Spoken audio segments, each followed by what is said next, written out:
Hi, my name is Warren. I'm the president of two different companies that are using Flodesk accounts, Canahorse and JoJo Socks. And for both businesses, I would give Flodesk a 2 out of 5. I've used a number of different CRMs or email marketing services.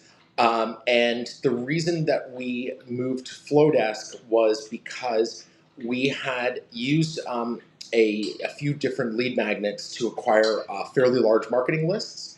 And with one business, and then with the other business, that business was one we had acquired, and it came with a large email list, and the size of the email list would have made many of the other options cost prohibitive. So the reason for moving to Flodesk was because of their fixed pricing for a number of users. I really liked the ease of use and their design. The email templates they offer are quite attractive. The platform itself is relatively easy to use, and the flat rate pricing allowed us to test out these new leads we had acquired, and they had all been acquired the right way. They were all acquired through opt-ins, either through lead magnets in publications that we advertise in, or through our website, or through social media. And the size of those meant that it was going to be quite expensive for us on a per user basis. So by switching to Flodesk, my plan was to potentially use Flodesk on a short-term basis, and then switch back to the CRM we were using in conjunction with Flodesk. But at the start, I found Flodesk was working well.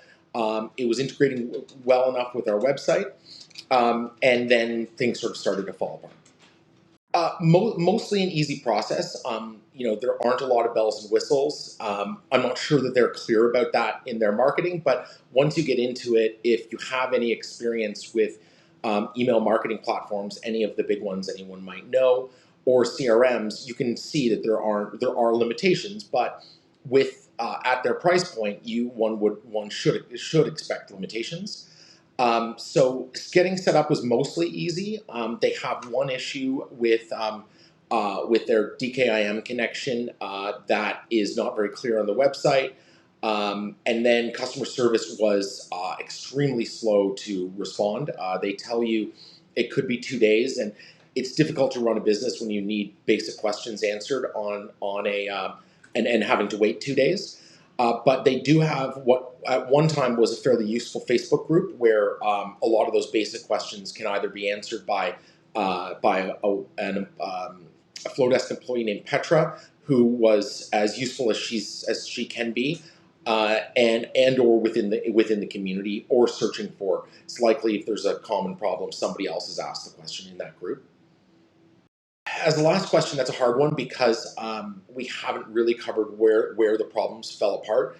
And our account was, we had been using the same list for 3 months, and we sent out an email a couple of weeks ago, and that email caused our Flodesk account to be suspended. We weren't given a reason other than that we had something to do with too many bounces. We couldn't get an answer. We also had the email that we sent, we were told it didn't go out. It actually, in fact, did go out. When I obviously going to that was a time-sensitive issue, and trying to go to use their customer service was not going to be an option. So I needed to try to go in and ask that same question in the Facebook group. And at that point, it seemed that this was not an issue related to me. It was a systemic issue within Flodesk, and there were a number of other users who shared that they had the same problems. That email that thread within their Facebook group was fairly promptly shut down.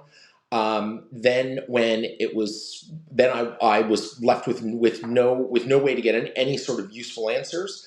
And then I've been a fairly active and productive member of the group because I did feel that Flodesk was useful, and I appreciated that it was serving a purpose for me. But as soon as things became a challenge, it was the customer service became something that I've never dealt with before, and it seemed that there were a number of other people who were feeling the same way.